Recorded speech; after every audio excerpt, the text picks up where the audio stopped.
right, so he was 2 years old. And I think everybody's dancing around certain things, but he was shot. And to your knowledge, if you know, where was everybody else? So how did a 2-year-old pick up a gun and shoot themselves? You should be having a gun underneath a mattress. And then you have your son that's just been shot, and you're thinking of hiding a gun in a refrigerator. His 2-year-old son found the gun under the mattress and shot himself. His father was already on probation, and he had 3 weapons inside. All right. The court is calling 2023 CR 9773W, State of Texas versus Fabian Lee Cardenas. Can I have parties announced for the record for the state? Alec Jackson for the state. Defense? Sergio Ibarra for Mr. Cardenas. All right. You entered a plea on October 26 to the offense of endangering a child. You pled guilty. Yes, ma'am. According to the plea bargaining agreement, punishment is be assessed at 2 years in the state jail facility, and the state is opposing your application.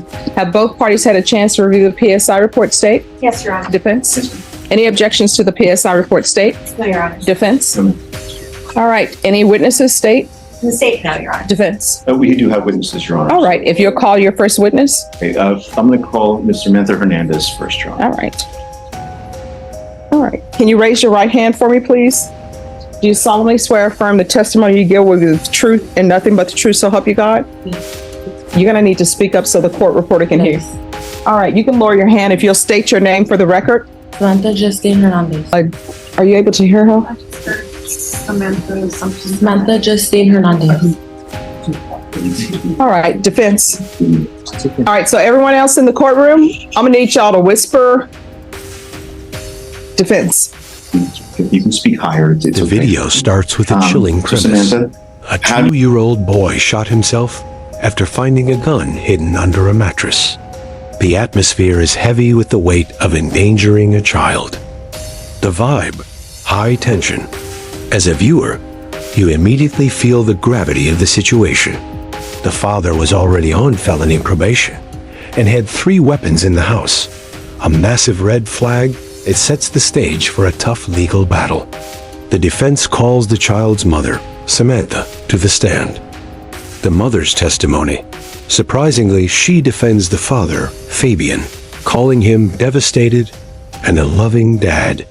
She asks for probation, not jail. This creates a moment of empathy for the viewer. You start to wonder if he is just a young man who made a terrible mistake. The father's defense. Fabian takes the stand, talking about his goals to get a CDL, commercial driver's license, and be a role model for his siblings. He claims he didn't know how to get rid of the guns. Reaction. You almost want to believe him, but the fact that the gun was under a mattress where a toddler sleeps is a hard pill to swallow. it's okay. So Samantha, how do you know Fabian Cardenas? He's my baby dad. And who is your child? Kason Cardenas. Okay. And how is Kason the child that was subject of this case that Fabian has pled on? Okay. And do you live with Kason? Yes, I Okay. am. And are you his primary guardian? Yes, I am. Okay. And are you also primarily responsible for his health and well-being? Yes, I am. Okay.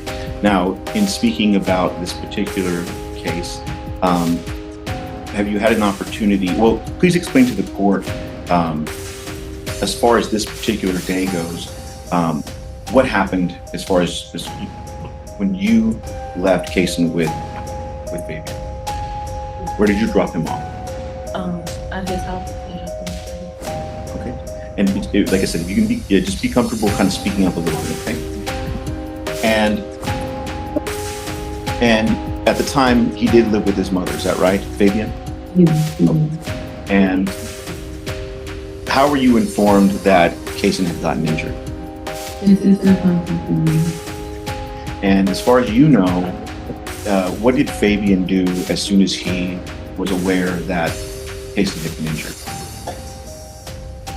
We were just trying to make things. And did he go with him to the hospital? He did. And had Fabian expressed anything to you in terms of how this entire incident, what it meant to him and how important it was to him. It was just as devastated as me. It was very compelling. And regarding Kaysen, how is he doing now? Jason's doing What about his injuries, his physical injuries? good. They're good. He's still doing good. Now, there was a pre-sentence investigation report that was done. I think you had done something of an interview with them, right? In that report, you had talked about the fact that he had some trauma, that he had been afraid when he sees guns, things like that. Is that right? Okay. Now, regarding that, how have you had a chance to kind of speak with Kaysen about this, figure out ways to help him? How do you think he's doing in regards to that? He's doing good. Okay. A little bit about Fabian and Kaysen's relationship. How would you describe that to the judge? I have a good relationship. Jason loves me. And how do you feel that Fabian feels about Kaysen? He loves Jason. And regarding your relationship with Fabian, do you all have a good relationship? We do. Okay. Now,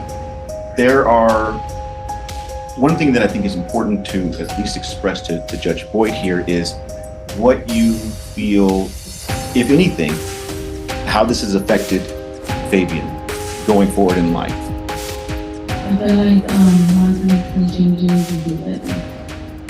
And in that, what are some examples of ways that you know of? Like, as far as, does he have goals that you guys have discussed? Does he have anything like that? Yes, he's trying to get his studio and do better. And one of the questions that I think almost everybody wants to know about this type of situation is, if Judge Boyd decides to place him on probation, how do you believe he will approach probation? I feel like he will do good because he changes everything. Do you feel that he takes it seriously? Okay. Are you asking Judge Boyd to consider giving Fabian probation? I'll pass. It's pretty on. State, any questions? Questions. How old is Kaysen currently? He's 3. And were you aware that Fabian had previously been undeferred for an unlawful carrying of a weapon as a misdemeanor? Okay. And were you aware that when this incident happened, he was on felony probation? Were you aware that he had a gun in the house where you were dropping off Kaysen? You weren't aware? That's the witness. All right, any further questions? Something further unless the court has questions, Judge. No questions. Well, just one. How old was your son when this happened? Yes. So he was 2 years old. And I think everybody's dancing around certain things, but he was shot with a gun. And is this the gun that he picked up, or is this the gun that somebody was playing with and he got shot? What happened? And to your knowledge, if you know, where was everybody else? So how did a 2-year-old pick up the gun and shoot themselves? Because there had to have been supervision, right? So where were the other parties, if you know? All right. So has his father told you how a 2-year-old got a hold of a weapon to shoot himself? Do you know if anybody was smoking marijuana in the house during that time that your son was there? Has anybody informed you of that? Has his father talked to you about what they were doing in the house? So you don't know what was going on in the house. And throughout this entire time, you never asked about what was going on at the house when your 2-year-old was shot.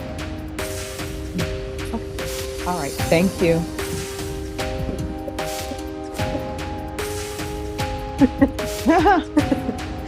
All right, any other witnesses?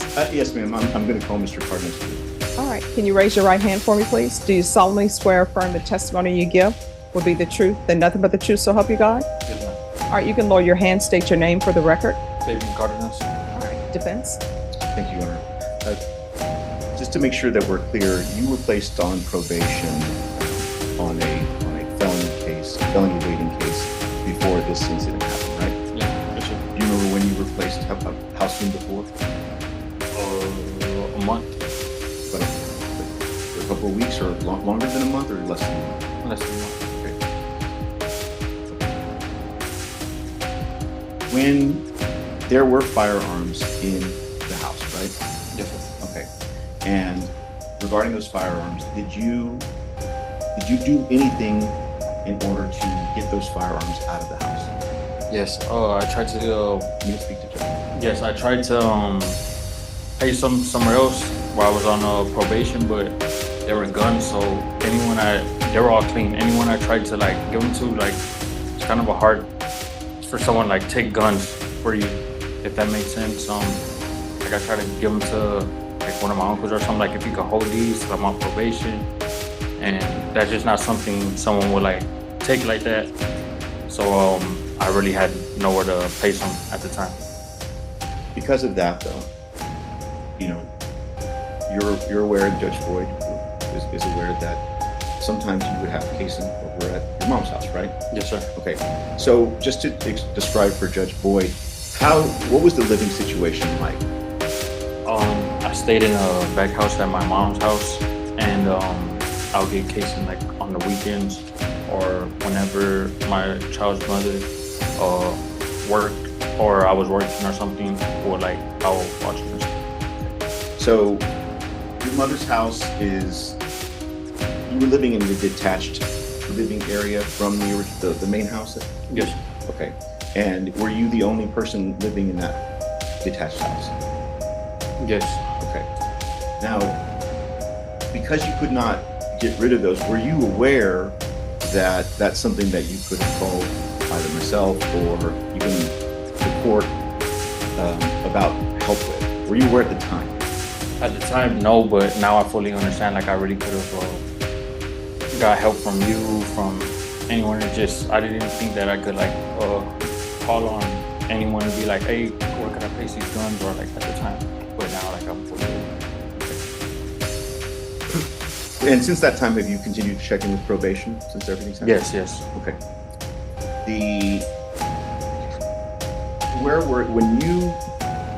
When Kaysen was shot, as far as the first time that you were made aware, where were you? I was right there around the kitchen. Okay. And the shooting took place in the back room or in the back of the house? Where did it take place that you recall? In the back house, it's like a studio. Okay. And regarding where the guns were placed, or like that gun was placed, where did you place it? It was I remember we woke up. I had it under the mattress. It was under the mattress, and yeah, that's what it was. Why did you put it there? I had it there because I didn't think he'll go inside the mattress and stuff. I was on the phone, turned around for like less than a couple of seconds, and I hear it. Now, you said a couple of seconds.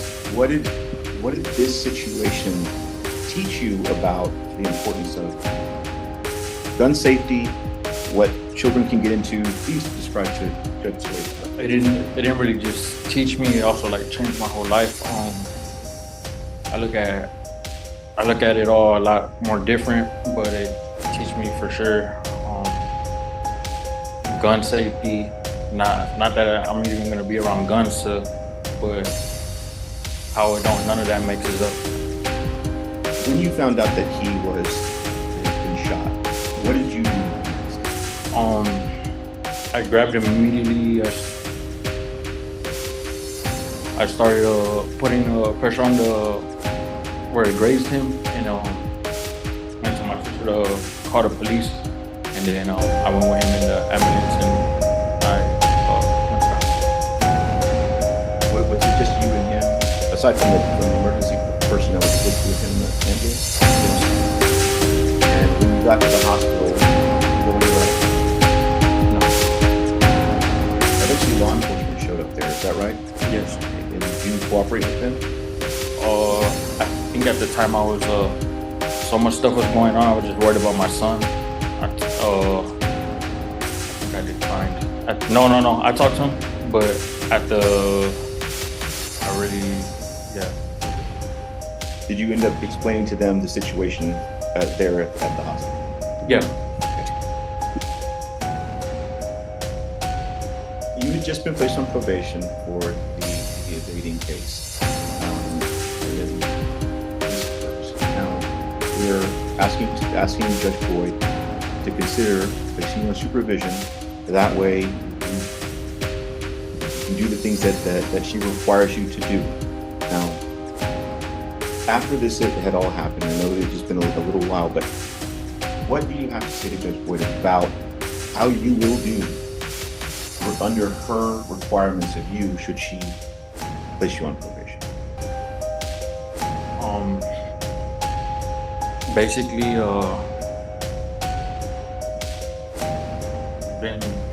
it's been like more harder on me, like knowing that was the last memory I had with my son, and probably the last memory I had with me so far, since I had like a no contact order. Been on house arrest ever since, and I just wanna. But when you say it's hard on you, what's hard on you? Knowing like the last memory I had with his last memory with me was like, I'm just worried about him. The last memory he had with me is that. Other than like from that incident, I haven't even got to like call him and see how. I know he always like asks for me and stuff. I know, but still. How does that make you feel? Heartbroken. How do you feel? Love him. You know that your inability to, the fact that you didn't ask for help when maybe you could have, as you talked about, like now you know that you can reach out to other people or try to get the court to help you or whatever, but you know that, and you talked about this in your pre-sentence investigation, but because you didn't ask for that help to get that done, he was injured. You're aware of that, right? Yes. Take full responsibility. And how important is that to you? Very important. I took full responsibility because that was a mistake on my end, and it caused a big accident.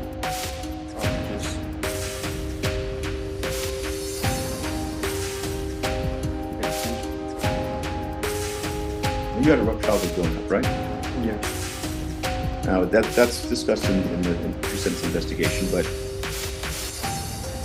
having lived that way, what kind of relationship and what kind of parent do you want to be for your son? The opposite of what I had. I want to be there for him. I just want to. I made mistakes in the past, but I just want to not like try to guide him the best way I can, other than what I grew up in. Do you provide guidance to any other people in your family? Yes. My little brothers and sisters.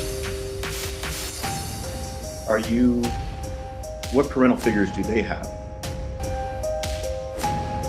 Not really, just me, my mom. And where's your mom currently? Right now, she's at home with single mothers. She's her and my brothers and sisters. I help her a lot. The only father figure. And does she have issues with the law, things like that? Yes.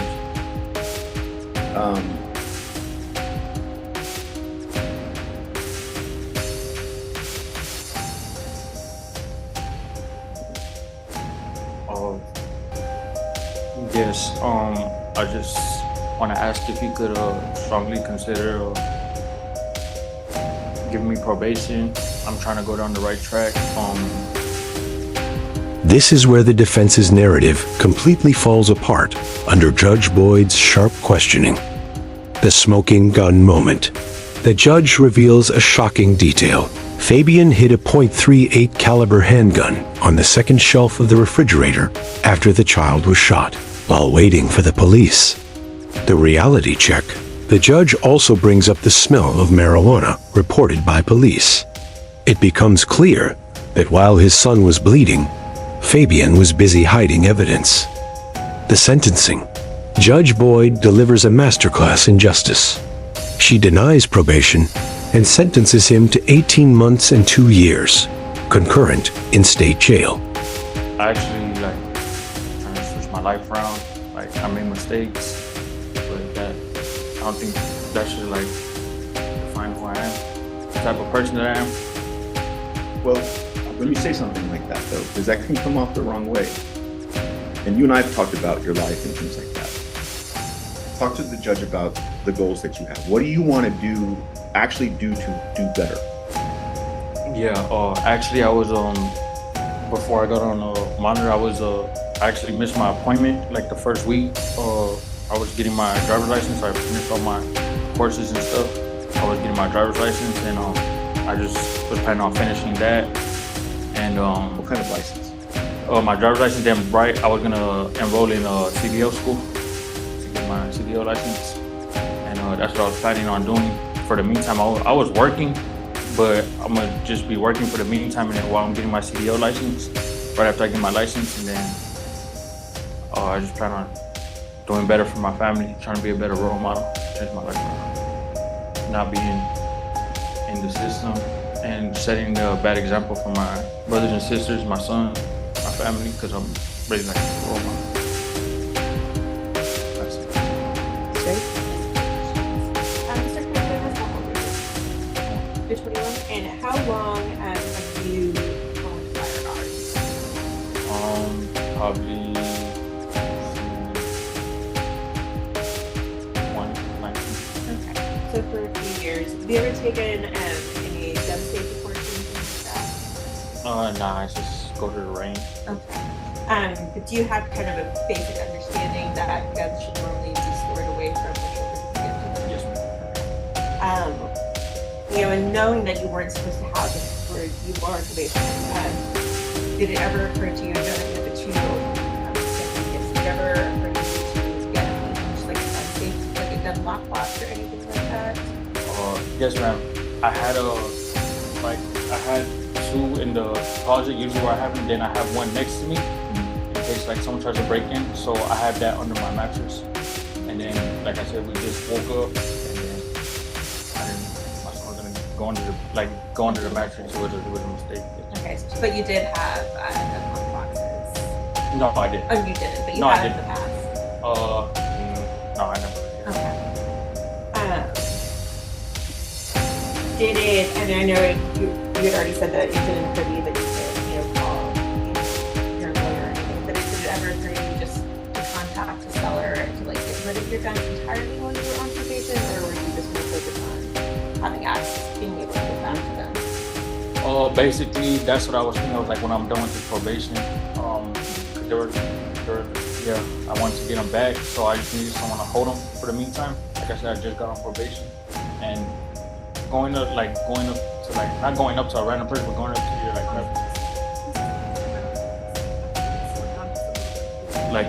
asking like a family or like anyone, like, hey, could you hold these guns? It's kind of like random. So, and that's kind of like not a favor someone's like willing to just do for anyone. And one more question. So, I mean, just because we kind of started out, we know that Kason got shot. Where exactly was he injured? He got grazed on his cheek and his ear. How did you feel knowing that it very nearly been his death? It devastated me. I'm just thankful that it could have ended up a lot worse. No further questions from me. Any other questions? May I ask a question? Yes. So, where you kept the gun on the mattress, what size mattress is that? King, queen, twin? What is it? Right before a queen. All right, full? Full. All right, so you're saying you kept the gun underneath the mattress? It's like not the mattress, it's like a foam thing. Oh, so you kept it underneath the foam and not the mattress between the mattress. Do you have a box spring? It's a big, thick foam. And then there's a mattress. It was like a fold-out couch. Okay. And then it had like a thin mattress, and then I had the thick foam memory foam. All right, so why was a 38 in the refrigerator on the second shelf? That's because at the time I had that in the closet, and then But why is it being kept in the refrigerator on the second shelf? I just threw it in there When what? when the cops were coming. All right, so you were trying to hide it? Basically. Well, I mean, it's not basically, it's either ma'am. you were trying to Yes, hide it or ma'am. not. So you put that on the second shelf of a refrigerator after your son was shot. Oh, yes. All right. And your siblings in the house, what are their ages? They're in the front house. Nope. And so the gun that you put in the refrigerator was another gun. Yes, ma'am. And that was in the back house where you were living. Yes, ma'am. So how many guns did you have in your home in the back?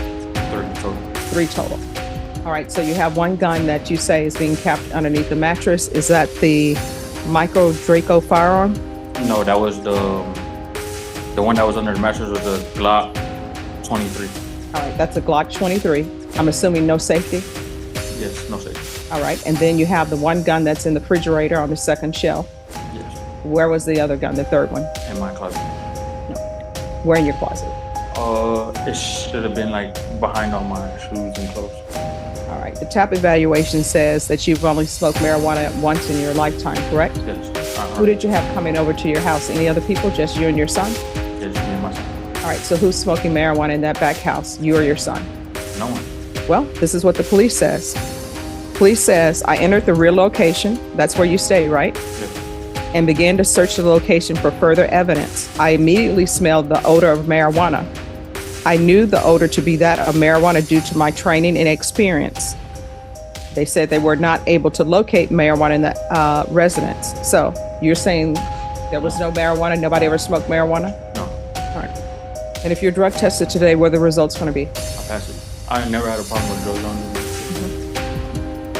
All right. Any other questions? So I'll take a drug test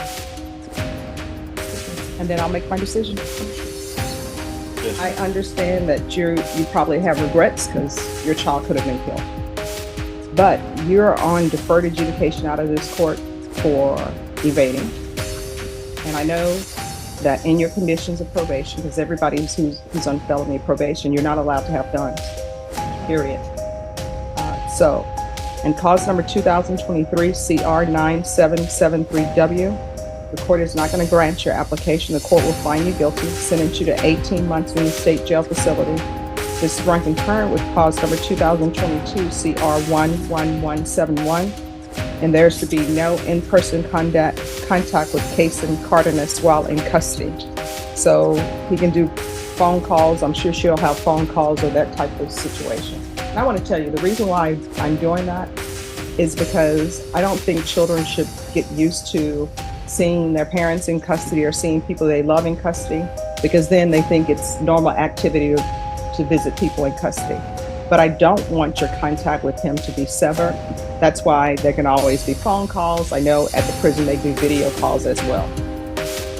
And then in cause number 2021 CR 11171, the court did take into consideration the fact that you tested negative. The range of punishment on that case for you is up to 10 years in the prison.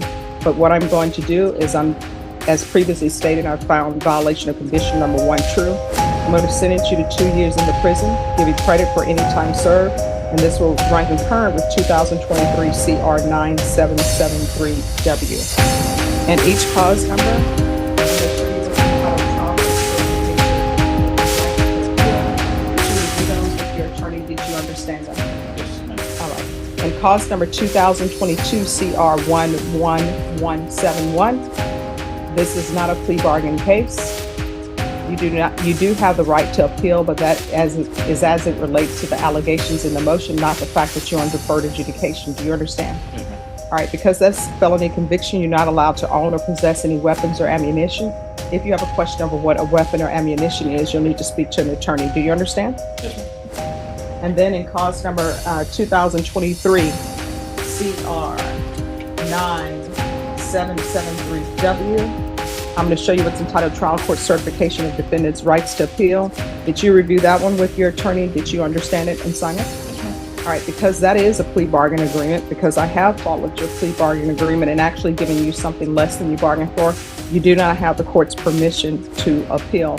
Because it's a felony conviction, you're not allowed to own or possess any weapons or ammunition. If you have a question over what a weapon or ammunition is, you'll need to speak to an attorney. Do you understand? Yes, ma'am.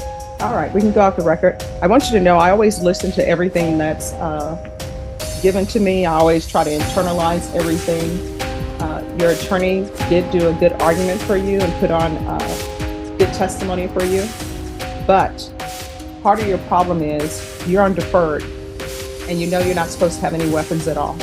And it would have been easy to have those weapons, take them to a pawn shop, take them wherever. People take weapons to pawn shops all the time. The only caveat to taking a weapon to a pawn shop, which I've never done, but my understanding is you have to be able to show that that's your gun. And that pawn shop has to be a dealer or have their right certification for that. So it's pretty easy to do. But there is definitely no way you should be having a gun underneath a mattress. And then you have your son that's just been shot and you're thinking of hiding a gun in a refrigerator. That's not good. All right, good luck to you. Thank you. Happy holidays. The most powerful part of the reaction is the judge's reasoning for the no in-person contact rule. She doesn't want the child to grow up thinking it's normal to visit parents in prison. Verdict: this wasn't just an accident. It was a series of criminal choices. The father's regret couldn't outweigh his active attempt to hide weapons while his son's life was at risk.